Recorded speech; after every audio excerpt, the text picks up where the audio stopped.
everyone, Phil Robson here, one of the directors of Dragon Health and Fitness. This is our first podcast, and today we are here with Christina Novis, who is the less hairy one of the group, the other director of Dragon Health and Fitness. How are you, Christina? Yes, good, thank you. A bit nervous. Yeah, first one. Here we are, we're trying new things. Like I said, it's our first podcast today, and what we really want to talk about is Christina. She's a director, she's one of our coaches, and we'd like to know a little bit more about her and her journey and what it's like to be part of a fitness business. So let's start with a question for you. How did you get into fitness? Ooh, as a business or just in general? Just personally. Oh, how did you get into the sort of just your training or? I think I've always been, thinking back, I've always been a fit person. I've always enjoyed fitness. I remember back in the day with my mum and my sister, we used to go to I can't even think what it's called now, in Chichester, and it was every Wednesday, and it was like a dance fitness group, and I absolutely loved it. My mum was hilarious because she never, sorry mum, she couldn't coordinate the grapevine. But even I was probably about 15 then. Always did sports at school. I wouldn't say it was particularly sporty school, but I loved anything to do with the sport element. And yeah, I was a member of a gym, and then got into outdoor fitness quite a few years ago now. I haven't really gone back to indoors fitness because I just love being outside. To me, that's where it's at. So what about being outside attracts you to the fitness industry, or just training outside? But what is it that ticks that box for you? I suppose for me personally, I do like being outside. I'm quite an outdoorsy person. I'm one of those weirdos. If it's raining, it doesn't bother me going for a walk. Yeah. So and I don't know really. I tried to go back into a gym, and being on a treadmill just doesn't work. Not Just the same doesn't. vibe. Not the same at all. I agree with you. Excellent. So what inspired you to become a coach and a personal trainer? Wow, that's a question. I've never really particularly had a career where I was to speak myself. Just worked in different industries over the years. Lots of catering, love people, as you know, do like to chat. Loves a chat. This could be a long podcast. Hopefully not. And my children are now, nearly 16, and I've got a 12-year-old. And a couple of years ago, I sort of thought, do you know what, they're not going to need me for too much longer. My husband's always worked away, and it's all been sort of his career. And it was that question, what am I going to do? So I spoke a lot with a friend. We ran through a few things, and when I came across a fitness instructor, a PT coach, that was the one. That was the one for me. And I think the more I sort of spoke to other friends about it, the more it just seemed the right way to go. So that's how I got here. Here we are today. So how long have you been in coaching for? Okay, so this is where I get a bit confused because I sort of, the last couple of years, COVID sort of lost on me. So I qualified around, what year are we now? So 2000, so 2020, sorry. So that first lockdown was when I did my qualification, finished my qualification. As I say, got a bit lost, just as I was getting into it, COVID hit, and that threw everything really. Rough. So a couple of years, really rough time, There's business, like trying to start a business, literally as COVID started, has been a challenge by itself. Funny enough though, I think for us, being outdoors fitness people, I feel like, not that we have the upper hand, but I just think for me, you're outside, so you're not breathing anybody else there, and that's what I've really pushed. Kind of the safest place to be. Absolutely, yeah. Okay, so now you're a personal trainer, you're a coach. What do you like about being a coach and personally training one-on-one? Obviously, there's two different elements: a coach or an instructor being outdoors, holding classes Yeah. or personally training one person at a time? Yeah, they are totally different things, and I was you first get into something. I was a little bit nervous when I first started doing outdoor coaching, with groups of people, but that to me now is like second nature. And it's the clients. When you've got a group of clients in front of you, they make the session. They, for me, we had to be terrible weather the other day, but it was like, come on, we're doing this anyway, and it just ends up a bit of a laugh, and I love that element of it. And personal training, I would say I've taken a little bit more longer to get into. Again, it's a confident thing, but now I've seen a few and I've gone through and seeing the progress and changing people sometimes so quickly, and obviously it's down to them as well, but that I absolutely love when they send in those pictures and you can compare them one to the other and you think, wow, it really has made a difference, and to me that's a massive bonus to the job. Yeah, definitely. And so, like, being a personal trainer and coaching, it's quite a busy job and a lifestyle. So tell us a little bit about your lifestyle, because obviously you're coaching all the time, or I'm speaking for both of us here, but admin, coaching. Yeah. What's it like trying to get your workouts in? Yeah, so funny enough, that is something that I reckon it was probably about 6 weeks ago. Actually, I thought I'm not training much just because I was here, there, and everywhere, and we're telling people there's always time, but I did let it all get a little bit on top of me, and it was like actually, and I feel like in the last 6 weeks I have given myself that more time, and I've got really back into it. I'm loving it again. Not that I wasn't loving it, but I just, just got caught up because, as you say, when you're doing everything in a business. So really interesting there, and like this is going to relate to some of our listeners with busy lifestyles. How did you then redevelop that time to work out again? Because obviously you've just explained that everything sort of got on top and you were working all the time. How did you then re-establish time to work out? What sort of things did you do to... I think really ultimately, even busy people have time. My diary is here, there and everywhere, so it's just fitting it in, and I think so my weekends now I actually do have downtime, which I never used to. It's really weird that it's the end of the weekend, but when we get a long walk off in or a jog or something, but I think ultimately I realised it's not that I was making excuses, but actually there is always time. It doesn't have to be 2 hours of your day. It could be 20 minutes, half hour. you can really, like, if you start to log what you're doing during the day, you'll actually be able to have a list of things you can ditch that may be wasting some time, or taking time away from you. I'm not going to name some of those. No, definitely not. But for the listener here, making a bit of a list of what you do, or maybe like a diary of what you've done for a week, and then you might have a few things in there that you go, well, actually, that's a time I could have trained there. Absolutely, and I'm not saying I have to get up at 5 or 6 o'clock. There is always, like you just said, half an hour. You've always got that half an hour. And so, taking all that into consideration, the sort of business side of things, how is that working out? Sort of trying to grow the business and move forwards, I suppose. I suppose learning all the time, and realising, like I say earlier, that I was literally on the phone all the time, whether it be replying to people, but I realised I had to take a little bit of a step back from, because it was 24/7, and that's not what you do in any normal job situation.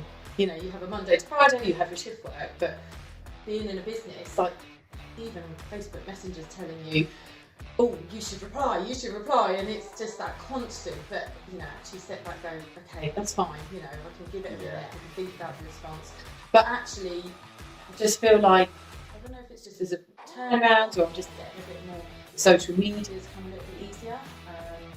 That's quite scary at first, but I think in general, I'm loving the learning every day, new things. Love that. And so, going back to sort of health and fitness, really, what's your training schedule look like at the moment? how often are you working out, what types of workouts are you doing, just so our listeners again get a bit of a feel for you as a coach. What do you do? So I obviously do our workouts. We have obviously our packages that are the online one, which I do. That's the Dragon Slayer. I've got very good friends who I go around, and we always do that on Friday, which is great. If I like Friday, see out the week together. It's a session and a little bit of a let's celebrate this Friday and moan about the week. But that's always really great. Obviously we get to attend our morning session, so sometimes both of us train with us. Yeah, that's great. I love those ones in itself. Always a bit of a laugh. Still working hard. I run at the moment just once a week with another friend, and that's just something we've been doing for a long time. And I want to factor in more. So I don't know. I'm just trying to think off the top of my head how many times I train a week. You do a 3-5 boot camp with you. Yeah. I come along with my husband. Carl. Just counting what you're saying. You're looking at 6 sessions of 6 different types of sessions. Yeah, and they are all different. All varied. Totally different. Yeah. So, what it takes to sort of stay on top of things, really, isn't it? A good few sessions there. Yeah. And how about nutrition? Obviously, we know as coaches, nutrition is massive to trying to maintain a body shape or just being healthy, really. Again, that's something I've really been learning. And obviously, we do touch on nutrition, but I've been using my Fitness Pal thanks to you, sort of like really not pushed me into it, but it has really. I'm a nice and macronutrients, and I'm really trying to make an effort to try and hit those targets of protein, carbs, and fats. I'm not so worried personally about my calories, because I know I work out and I know roughly what I eat. Yeah. Sort of start tailoring it a little bit more to myself. And obviously, I cook a lot of our own recipe packs, which are amazing. I know anybody that knows me knows how much I go on about these, but they are. But they are so good. Great meals, aren't they? Yeah, absolutely brilliant. So I believe there's something for everyone. Yeah, but then I love cooking. I've always been in the kitchen. It doesn't scare me cooking, and I think always been pretty healthy. I mean, as a child, I shouldn't say it's absolutely terrible. My mum would be sitting there listening to thinking, what? Yeah, I was that fussy child. Fussiest out of all my sisters, out of my whole family. But I'm probably the most experimental with my food now. And I love food. So, yeah. Well, you can eat a healthy amount of food and stay. Yeah, absolutely. And that's what I love about our stuff. Yeah. So, a little bit more about you, I suppose, Christina. We've been talking behind the scenes, just want to sort of introduce something that potentially might come. Can you tell us a little bit about the next step in your journey?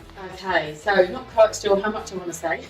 Yeah, no, that's good. We just want to dip our toe and give a little bit of information. Basically, I think, and I feel really inspired by our current ladies on the 12-week warrior. They are amazing, and it was something you mentioned to me actually about doing a particular challenge, and I was like, oh, no alcohol. I can't do it because that's my week.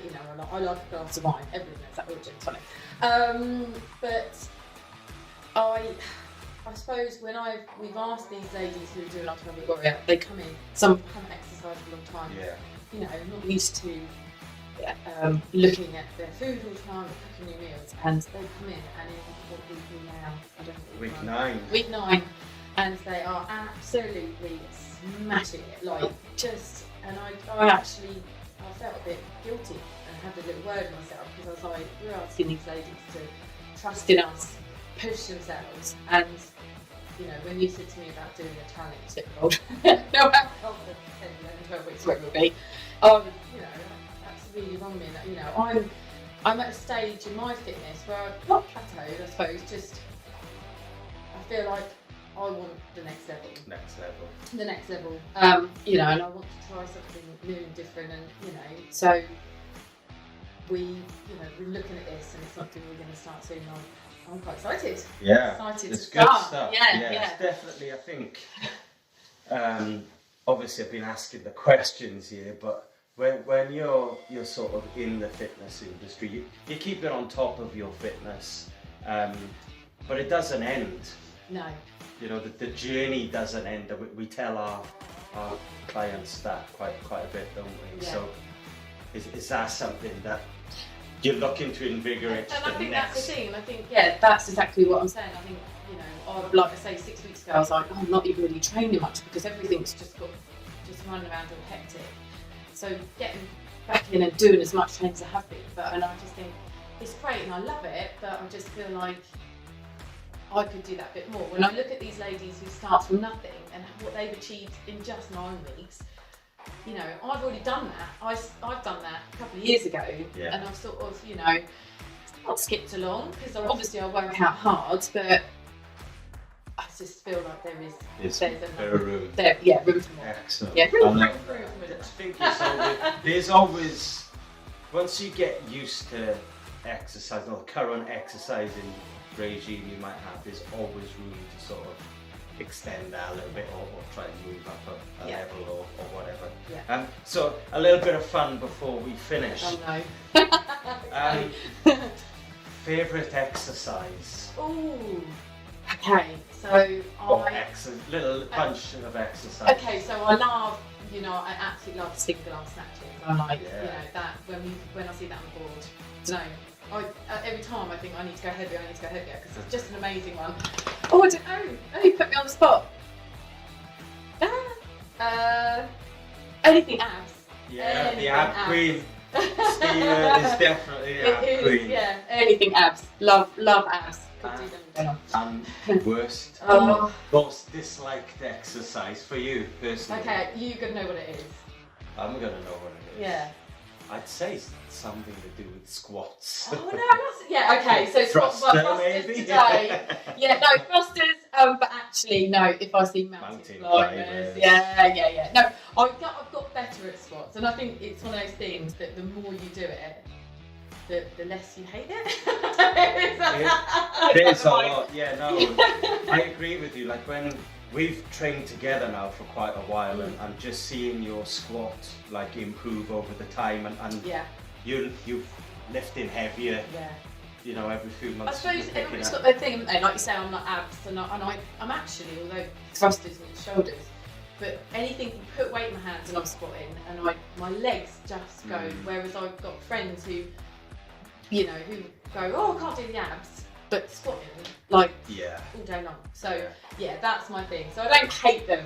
I hate mountain climbs. And what if you, this is going to put you on the spot as well. Goodness. The worst workout you've ever done, or the hardest maybe. Or... Yeah, you know what that one is, because you made me do it. You didn't make me do it. So yeah, that one that you set, and I think I was the only one other than you that did that when you put that one on Facebook. I hate it. Actually makes me feel sick. Is this the 20 burpees? I think it starts at 21. 21 burpees. Yeah, full press up burpee. 500-metre run. Yeah, I don't think I ran. I might have done that a bit short because I was running the length of my road, and it was a hot day, and my neighbour, the same neighbour, kept seeing me, and I think he thought I was absolute nuts because I kept appearing every however long it was. But I got down to 60. You take one off every time. Yeah. So 21 run, 20 burpees run. That was a tough. I got to about 60, and I was like, I think I was like half hour down. Yeah. 35 minutes. I don't know. I can't remember. I was like, what am I doing? And then suddenly something turned, and I couldn't believe I finished it, which was an hour and 5 minutes. Yeah. And you done it just under the hour. Just under. And no other person. Nobody wanted to join us on that one, did they? Maybe we should put that. We should put that. That's got to come round for year number 2. Yeah. So that's a great point. Like that workout is not gonna appeal to maybe many people. But how do you feel after you've done something like that? Which is you've got to go somewhere deep and dark to get through those kind of things. Yeah. The feeling after. That's the thing. Although you know, immediately you're like, I might throw up, or you just, you know. But then you think, I actually did that. At like burpee number 16, there's no way I'm going to finish it. The brain tells that you sort of hit that wall. And to then have gone 15, 14, and got down to the one and finished it, you just can. Of course I can do it. You can do it. And I see that actually at your ones, because your Brief by boot camps are like really, we advertise as intermediate to advanced. So we've had some people come along who probably aren't that level. We know that their form's fine, so come along. So they are taking themselves well out of their comfort zone. And about 45 minutes into the hour, they are very pink and very but then that, the cool down stretches come along, and you can see that, like, what's the word? Sense of achievement. Yeah, I've just done that. 10, 15 minutes ago, I was like, how am I doing this? And, and I think, and the more you do it, the more you want to do it. Yeah. Like, I've done it now. I mean, I'm not saying I want to do that. I'm planning that in for next week. But I think it's like you thrive on that challenge, right? Yeah. Like, you know it's going to be a tough workout, and immediately well, I did this hard workout last week, so I'm gonna do this one.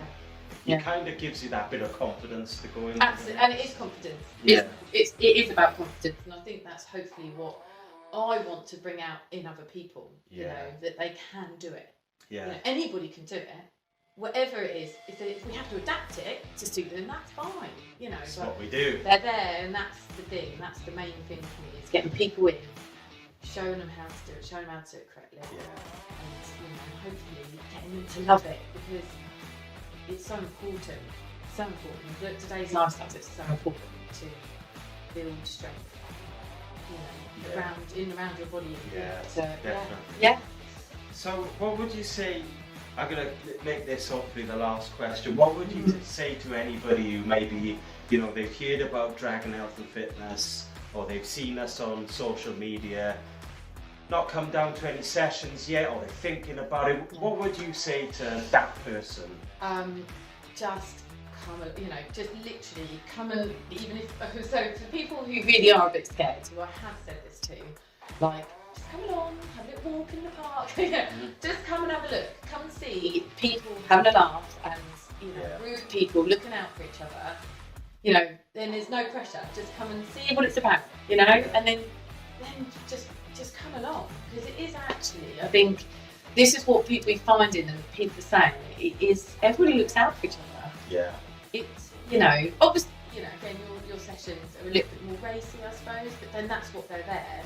But even then, even though, sometimes we have competitions between the two teams, everybody's looking out for each other, and that's what I love about it. And I think that's what, once people see that and feel it, they want to come back, because you are part of that family. I know people say that, it's a bit cliche, but it genuinely feels We've like. said that to each other before about our customers, and so they just people just need to, we're not scary, we're not even a little bit scary. Despite our nicknames. Yes. No, don't mention the nicknames. We'll save that for another podcast. Another day. So, thanks very much for your time. Thank you. Podcast number 1 done. Just going to get ready now for Breathe Fire Bootcamp. Yes. So, burpees and 500-meter runs. I'm busy tonight. Okay, thanks very much. See you soon. Bye-bye. Okay.